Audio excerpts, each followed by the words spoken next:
Hello and welcome to Leader Insights.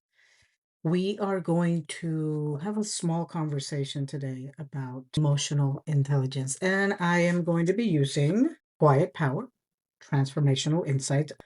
For those of you who are just joining me for the first time, I have a series of leadership books that are all about supporting one's ability to lead with authenticity, to lead with dignity and high levels of responsibility without having to compromise your own set of values, right? I do these short videos in the hopes that it supports how you are showing up to support your people day in and day out. So, Quiet Power is one of my favorite books because you can open any page and land on something that may resonate for that day.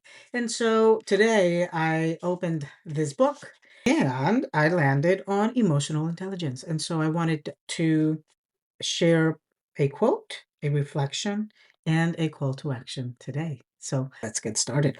So the quote of the day is: no one cares how much you know until they know how much you care. Theodore Roosevelt. And the reflection that I wrote on that quote was: possessing high emotional intelligence is crucial for leaders, as it enables them to lead with empathy, navigate conflict effectively, and cultivate resilient teams. Your ability to read the emotional landscape of your team, listen actively, and remain composed under pressure often determines your effectiveness as a leader, more than raw intelligence or experience. Prioritizing emotional intelligence can significantly enhance your leadership capabilities. Now, what does that mean? It means that you have to do the work. You have to know how you're feeling, how you're doing, and where you are at emotionally, particularly in high pressured moment, whether it is that you have to make a decision, whether it is that you are going through one of those highs and your lows, right? And understanding that we are constantly evolving and changing. You're constantly reinventing your teams.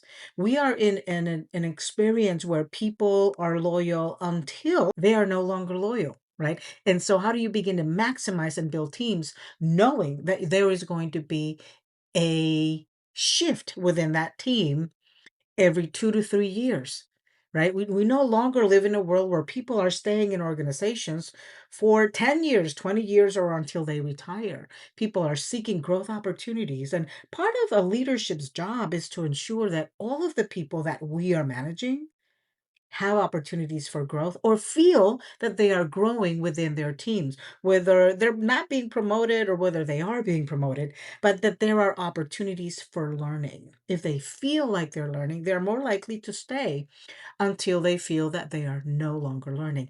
And the leaders are responsible for that. And in order for us to do that, we have to be balanced as leaders. We need to know our people. They need to understand that we care about the work that we do. So showing up with our ability to listen, to support, to seek understanding, it's extremely important and valuable when we're talking about emotional intelligence.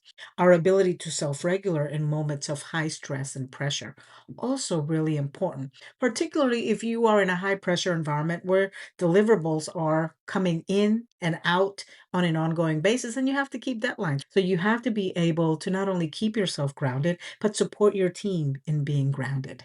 And so that is why emotional intelligence is so important as you are tackling the development of your teams and your own self, right? Know when to step confidently, know when to step back and allow others to do and listen, and also know how to balance the needs of the team.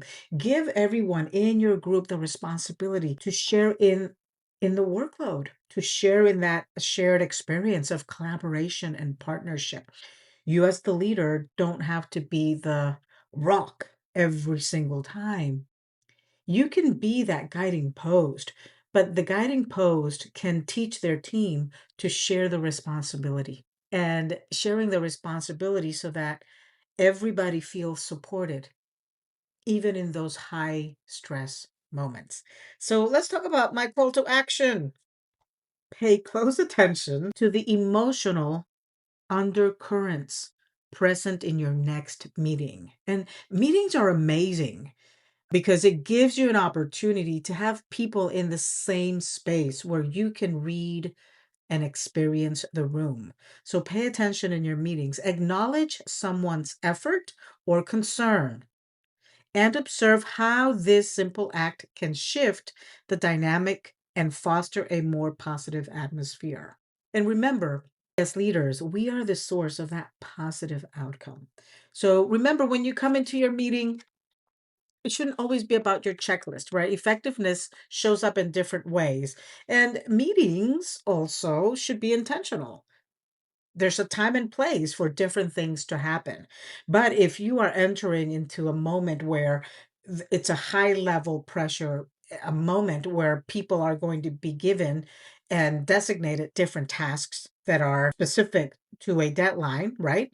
Make sure that you are reading the room, make sure that you understand where each of your people are so that those deliverables can actually be met. Do an emotional check with your team.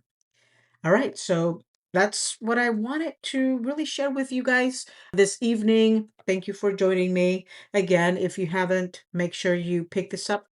Available on my website, leaderinsights.org, or you can find it in Amazon. All you have to type in is Quiet Power by AJ López, and it should pop up for you. All right. Thank you, and I will see you on the next one.